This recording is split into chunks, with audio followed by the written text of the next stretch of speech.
Okay, mga master, ito may share naman ako sa inyo. Meron tayong compressor dito. Itong compressor na ito mga master, ano siya, hindi siya DC, non-inverter siya. So, i-share ko ngayon mga master, paano natin i-trace, paano natin malalaman kung saan yung common, starting at saka running. Kasi kunyari, nasunog na yung ano, yung takip niya, itong takip, yung rubber, nasunog na. So, hindi natin malalaman kung alin dito, di ba? So, i-trace natin mga master, gamit tayo ng ano, itong digital tester, pwede rin clamp meter, pwede yung gamitin. So, dun sa mga baguhan, para hindi kayo malito, ang gagawin nyo muna mga master, pwede kayong kumuha ng papel at saka ballpen. Ngayon, makikita nyo itong ano dito mga master, yung terminal na yan, naka-triangle siya, di ba? So, gagawa kayo ng dot-dot dito yan, katulad dito, triangle. So, para hindi kayo malito. Ngayon, ang gagawin natin, kunan natin ng resistance itong ano, itong side na to dito sa taas at saka dito sa bandang kanan niya. So, kung may makikita kayo dyan, magre-read siya ng, tayo natin, nasa 1 point, yan, nag-iiba siya, 1.8, 1.9, so okay lang yan. So, isulat natin ito is mga 1.8. So, ito dito, dahil dito tayo nagkuha ng resistance, lagyan natin 1.8. So, dito naman sa kabila, bandang kaliwa at saka sa taas. Yan, kita nyo dyan. Tapos, tingnan naman natin sa ano, digital tester natin. So, nagre-range siya ng 2.4 or 2.3 or 2.5. Ayos lang yan. So, sulatan na natin is mga 2.4. Okay? So, lagay natin dito 2.4. Diba? 2.4 kasi dito tayo nag-ano eh. Dito natin kinunan. So, dito naman sa baba, yung dalawang baba, sa bandang kaliwa at saka sa bandang kanan. So, dito. Yung iba naman mga kamaster, yung diskarte ng iba, kung makikita nyo to, nag-read na tayo dito, nagkumuha tayo ng reading dito sa itong bandang dito. Pwede rin natin, i-add na lang natin to, tapos diretso na natin kung tinamad na tayo, di ba? Pero mas maganda pa rin kung pa rin natin ang resistance. Okay? So, kunan natin yung baba.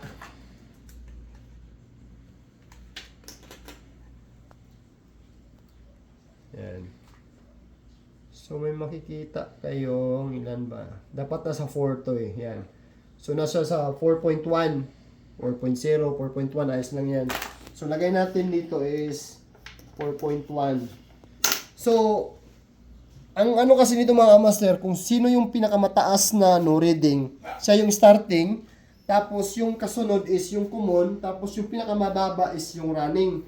So, ang mangyayari ito mga master, kung makikita nyo to, makikita nyo itong ano, 4.1 dito, tapos yung isa 2.4, tapos 1.8, diba?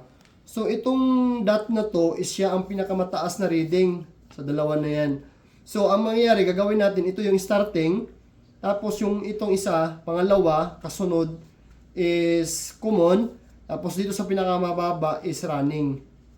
Okay? So, ngayon, para sigurado tayo kung tama ba itong ginawa natin mga master, papaandarin natin itong ano, yung compressor na to kung tama. Okay, so ito yung ano, okay, so ito yung puti. Yung puti na yan, makikita nyo dito sa capacitor yan, nasa ano siya, solo lang siya, oh. Starting siya, di ba? So itong baba na to, ito yung sinabi ko, ito yung starting, lagyan natin ng ano, para hindi tayo malito. Ito yung starting, ito yung running, ito yung common. Okay? So, kung makita nyo to, starting dito, itong isa.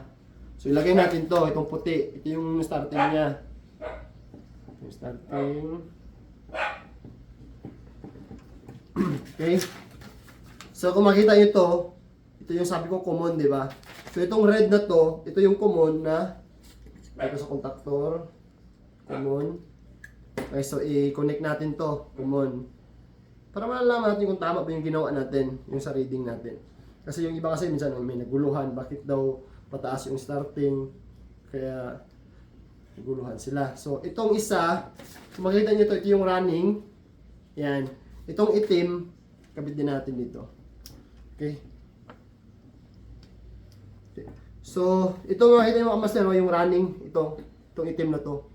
Di ba? Running sa capacitor. Ito yung starting, ito yung common. So, papaanda rin natin, lagyan natin ng supply, tapos, kita natin kung aandar yung compressor natin.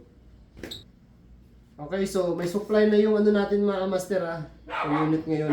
Yung control niya, may supply. So, pakita nyo ngayon, itulak ko na lang tong contactor para mag-trigger siya para andar. Makita natin kung sakto yung sinabi ko.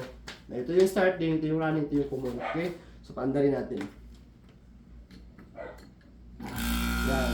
Kita nyo mga master, umandar siya. Yan. Action, higop siya, discharge. So, ibig sabihin mga master, tama yung ginawa natin.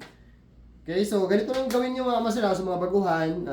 Pag nalito kayo kung saan yung common running starting, ganun lang din gawin nyo, sundan nyo lang. Ito napakamadali lang naman. Kasi minsan ngayon, lalo puro inverter na yung ginawa natin, di ba? Nakakalimutan na natin itong ganito. Kung paano gawin natin to. Okay? So yun lang mga master. Share ko na. Thank you for watching. Ingat lagi. Follow for more.